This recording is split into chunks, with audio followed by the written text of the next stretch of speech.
வணக்கம், ஹாய், எல்லோரும் எப்படி இருக்கீங்க? வாங்க பேசலாம். யூடியூப் சேனல் மாலா செந்தில்குமார் பேசுகிறேங்க.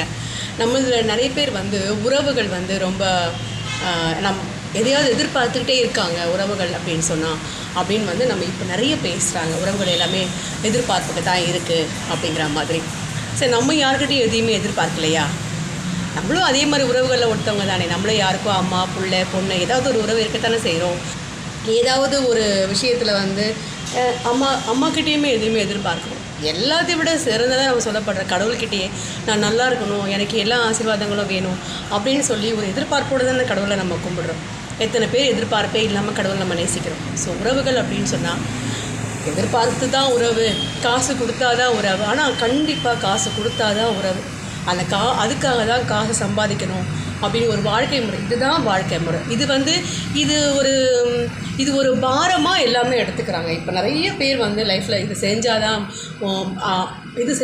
இது செஞ்சே ஆகணும், படித்தே ஆகணுமா, வேலைக்கு போயே ஆகணுமா, சம்பாதிச்சே ஆகணுமா, கொடுத்தே ஆகணுமா, அண்ணன்னா செய்யணுமா, அக்கான்னா செஞ்சு தான் ஆகணுமா அப்படின்னு. ஆமாம், கடமைகளே இல்லாமல் இருக்கிறதுக்கு நம்ம மிருகங்கள் கிடையாது.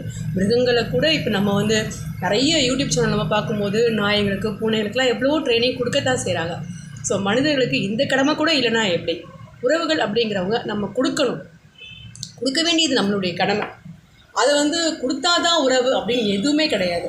நம்மளுமே ஒருத்தங்கிட்ட கேட்குறோம், எதிர்பார்க்குறோம், கொடுக்கலன்னா வருத்தப்படுறோம், அவ்வளோதான். அதுக்காக நம்ம அவங்கள வெறுத்துட்டோம் அப்படின்லாம் எதுவுமே கிடையாது. ஸோ உறவுகள்னால் எல்லாருமே வெறும் கொடுக்கறதுக்கு மட்டும்தான் உறவுகள் அப்படின்னு நினைக்கிறது தப்பு. அது உண்மையாக நான் சொல்கிறேன். எப்போவுமே நான் இப்படி நினைக்கிறேன் அப்படின்னு உங்ககிட்ட சொல்லுவேன். இந்த விஷயத்தை பொறுத்த வரைக்கும் நம்ம இன்னொருத்தவங்க நமக்கு கொடுத்தாதான் உறவு அப்படின்னு நம்ம நினைக்கிறோம் அப்படின்னு சொன்னால் அது தப்பு. எல்லா உறவுகள்கிட்டையும் நம்ம எதையும் எதிர்பார்க்குறோம், அதே மாதிரி நம்மக்கிட்டையும் அவங்க எதுவும் எதிர்பார்க்குறாங்க. ஸோ எதிர்பார்ப்பு இல்லாத இடம்னு எதுவுமே கிடையாது. ஸோ உறவுகள் எல்லாமே எதிர்பார்க்குறாங்க அப்படின்னு நீங்கள் நினச்சிங்கன்னா அது தப்பு. வணக்கம், பாய்.